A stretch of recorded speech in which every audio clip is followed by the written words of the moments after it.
আমি বাউন্ডুলে ঘুরি যে আমাকে বাসবে ভালো। Hello everyone, welcome back to my page Brinda's Dream.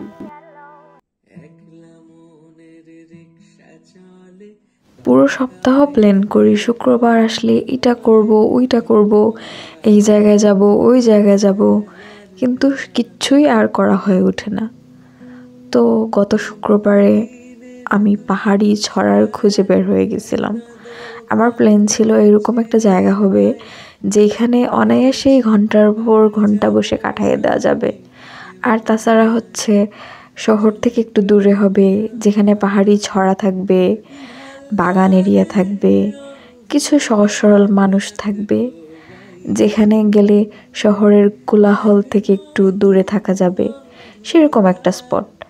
তো খুঁজে খুঁজে পেয়েও গেলাম। আর আমি এরকম একটা ওয়েদারের দিনে গেছি যে সময়টাতে আসলে পুরা আকাশই মেঘলা মেঘলা ছিল। তো খুব ভালো ভিডিও করতে পারি নাই, কিন্তু যতক্ষণ বসেছিলাম প্রকৃতিটাকে উপভোগ করতে পারছি। পাহাড়ি ছড়ার কলকল ধ্বনি আর আশেপাশে পাখির ডাক, নিস্তব্ধ এলাকা। তবে শুক্রবার হওয়ার কারণে একটু দূরে দূরে পিকনিক হচ্ছিল, আর পিকনিকের বাস টাস ছিল, তো আমরা একটু দূরে বসেছিলাম। আর পাহাড়ি লোকেরা তাদের ভেড়া চড়াইতেছিল। এত সুন্দর একটা জায়গা, কি আর বলবো।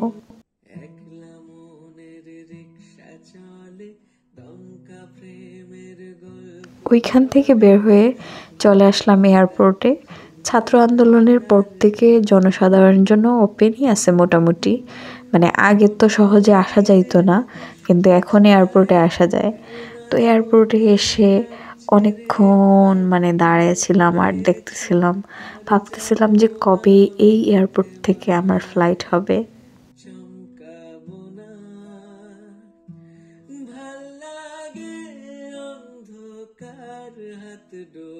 এয়ারপোর্ট থেকে সোজা চলে আসছি আরকাডিয়াতে।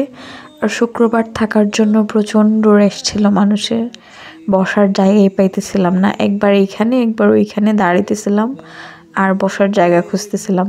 তো গেমিং জোনটা ওপেন হওয়ার পর থেকে আসলে মানুষের রেশ আরও বেশি বেড়ে গেছে। তো অনেকক্ষণ অপেক্ষা করতে করতে একটা টেবিল খালি পেয়ে বসে গেলাম আর খাবারও অর্ডার দিয়ে দিলাম। তারপর আমার সেই পছন্দের ওভেন বেকড পাস্তা চলে আসলো। তারপর খেয়ে দিয়ে কিছু ছবি তুলে ওই দিনের মতো চলে আসলাম। Thank you for watching my উড়াধুরা ব্লগ। বাই।